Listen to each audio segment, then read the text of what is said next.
Bismillahirrahmanirrahim. Assalamualaikum warahmatullahi wabarakatuh.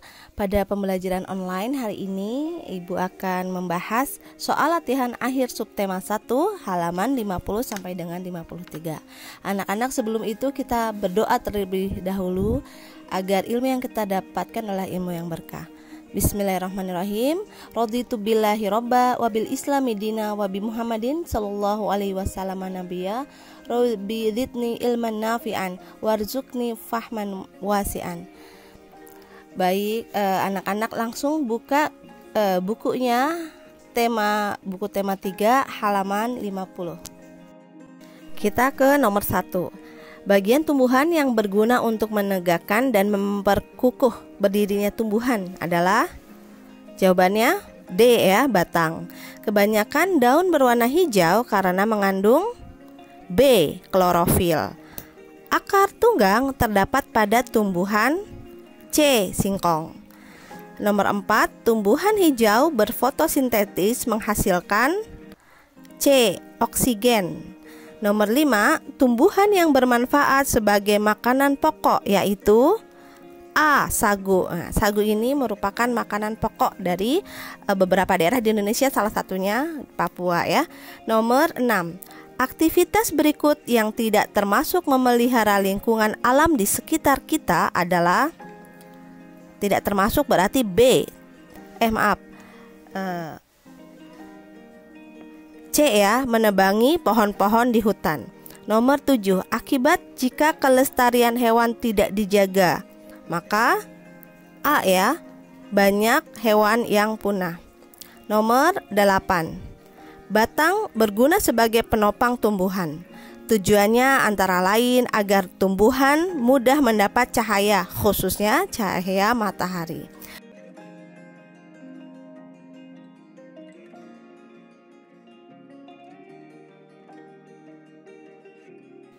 Batang tumbuh makin tinggi atau makin panjang. Dengan begitu, daun yang tumbuh pada batang makin mudah mendapat cahaya. Kalimat utama paragraf tersebut terdapat pada kalimat itu adalah awal bacaan sampai dengan titik ya. Yang betul jawabannya adalah kalimat ke-1. Batang berguna sebagai penopang tumbuhan ya. Sekarang kita ke halaman 51 nomor 9. Pak Jono tinggal di daerah pedesaan. Ia dikenal sebagai pengrajin gerabah. Hasil karya Pak Jono dipasarkan hingga mancanegara. Berdasarkan bacaan di atas, pertanyaan yang tepat untuk mewawancarai Pak Jono adalah ini ya, D yang tepat. Berapa buah gerabah yang terjual dalam 1 bulan, Pak? Nomor 10. Kalimat berikut yang tidak sesuai digunakan untuk mewawancarai seorang atlet adalah, yang tidak nyambung itu D ya. Sudah berapa lama Anda menekuni dunia tarik suara? Kita ke nomor 11. Ada percakapan antara Ardi dan Zaki. Pada teks percakapan tersebut, anak-anak baca teksnya nanti ya. Rencana kerja bakti akan diadakan D pada hari Minggu. Nomor 12. Contoh kalimat wawancara yang paling sopan adalah D. Bolehkah saya bertanya, Pak? Nomor 13. Sebagian besar penduduk di Indonesia bekerja di bidang pertanian karena A. Iklim di Indonesia cocok untuk pertanian. Nomor 14. Bahan makanan pokok sebagian besar rakyat Indonesia adalah B. Beras. Berikut ini nomor 15, yang merupakan tanaman perkebunan adalah, yang paling tepat adalah C. Kopi, teh, karet, dan kelapa. Nomor 16, tanaman berikut ini yang cocok ditanam di daerah pegunungan dan berhawa dingin adalah, kalau yang perkebunan itu biasanya untuk sayur dan buah ya. Jawabannya D, apel. Nomor 17, daerah wisata menumbuhkan kegiatan ekonomi masyarakat berupa A. Jasa perjalanan wisata. Nomor 18, segala sesuatu yang secara sah harus diterima oleh seseorang adalah pengertian dari A. Hak. Nomor 19. Berikut ini yang merupakan hak siswa di lingkungan sekolah adalah B. Mendapat pelajaran. Nomor 20. Aktivitas berikut yang termasuk menjaga kebersihan lingkungan sekolah adalah C. Membersihkan ruang kelas sesuai dengan jadwal regu piket. Nomor 21. Pelaksanaan hak dan kewajiban yang benar adalah B. Kewajiban dan hak dilakukan secara seimbang. Nomor 22. Kewajiban terhadap hewan yang kita pelihara di rumah adalah C. Memberi makan secara teratur. Sekarang kita ke SBDP nomor 23. Bulu yang baik untuk membuat gambar kolase bertema hewan adalah bulu A ya, angsa. Nomor 24. Bahan alam yang cocok untuk membuat gambar kolase bertema hewan adalah A. Serat kayu. Nomor sebenarnya untuk jawaban 23, 24 dan 20 dan 24 itu semuanya bisa dipakai, tapi hanya jawaban yang paling tepat aja ya.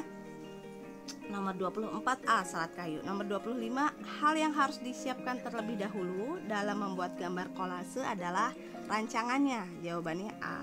Nah, berikut adalah kunci jawaban yang tadi Ibu sudah bahas dari 1 sampai dengan 25.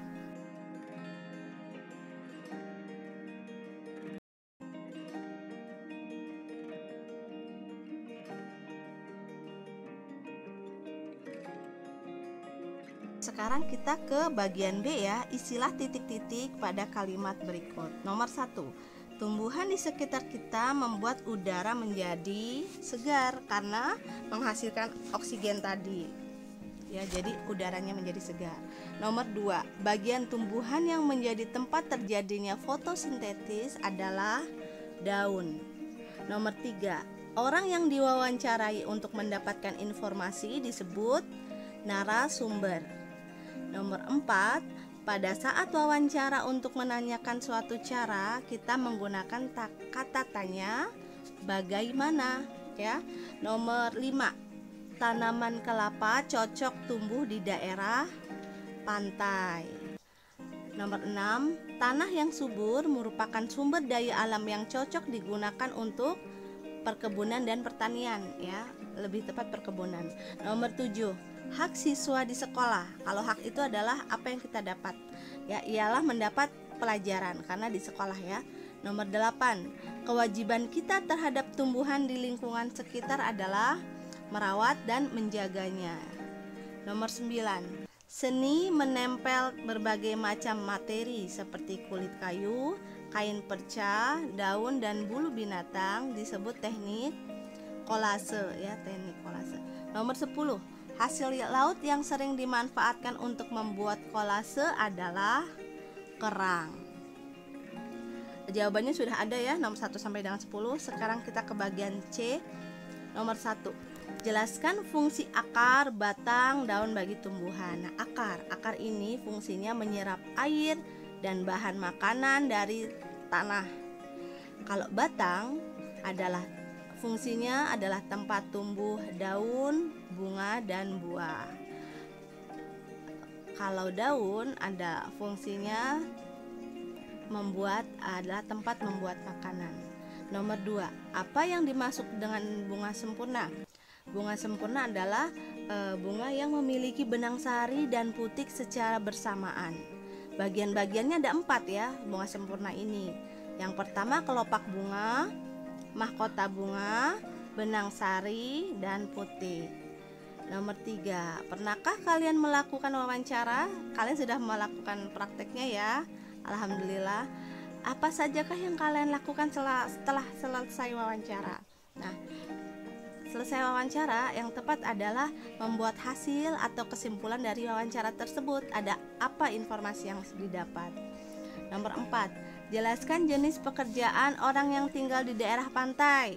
Di daerah pantai berarti dia nelayan ya, bisa juga petani garam, juga jasa wisata, pengrajin ya.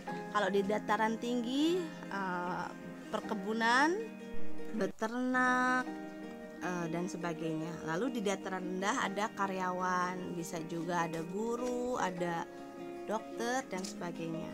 Untuk nomor 5, jelaskan hak dan kewajiban kita terhadap tanaman yang ada di sekitar.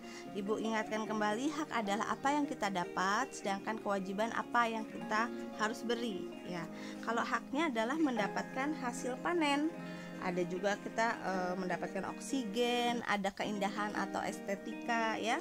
Tapi kalau kewajiban ialah menjaga kelestariannya, merawatnya, tidak merusak dan sebagainya. Baik, sudah ada ya jawabannya sudah Ibu tulis. Selesai sudah, berarti pembelajaran kita hari ini kita tutup dengan doa kafaratul majlis bersama. Subhanakallahumma wa bihamdika asyhadu alla ilaha illa anta astaghfiruka wa atubu ilaik. Wassalamualaikum warahmatullahi wabarakatuh.